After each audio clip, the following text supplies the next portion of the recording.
If you take off your socks at the end of the day and find a deep ring pressed into your skin, or notice your lower legs retaining the exact shape of a finger press, you are experiencing pitting edema. Doctors typically diagnose this as venous insufficiency. The standard explanation is a mechanical plumbing problem.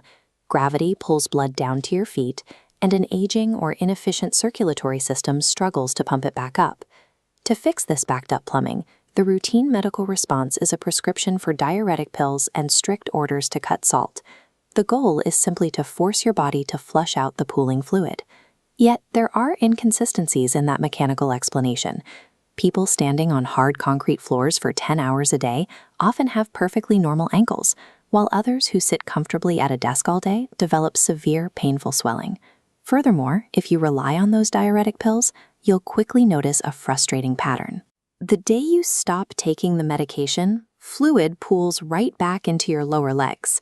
When the swelling constantly returns after treatment, it suggests the root cause isn't a mechanical failure of the body's pipes, but a chemical signal driving the body to hoard water. We have to separate a circulatory issue, where pipes fail to move fluid, from a metabolic issue, where your actual tissues are being instructed to trap and hold that fluid. The trigger for that instruction starts with your diet. Eating a high volume of refined carbohydrates and sugars creates a chronic spike in circulating insulin levels. In addition to managing blood sugar, insulin acts as a direct command to your kidneys, signaling them to aggressively retain sodium instead of filtering it out into your urine. And biology dictates a strict rule for fluid dynamics. Wherever sodium goes, water automatically follows. This diagram shows exactly how carbohydrates multiply that fluid retention. For every single gram of carbohydrate stored in your body, 3 grams of water chemically bind to it, physically expanding the surrounding tissue. The combination of kidney-retained sodium and water-bound carbohydrates physically transforms your lower extremities into a metabolic sponge. Your tissues lock in fluid far more aggressively than gravity alone could achieve. This fluid retention is compounded by a secondary crisis: severe potassium depletion.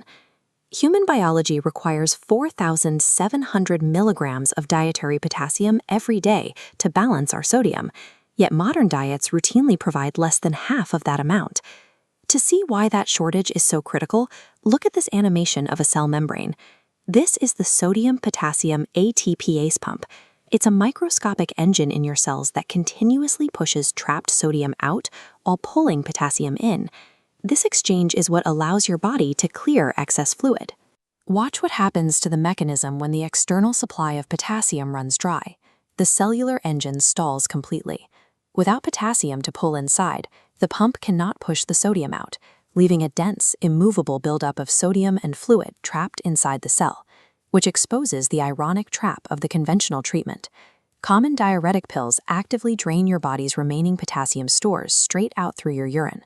Using a pill to flush water while simultaneously starving your cellular pumps of the exact mineral they need to operate can turn ankle swelling into a chronic, permanent condition.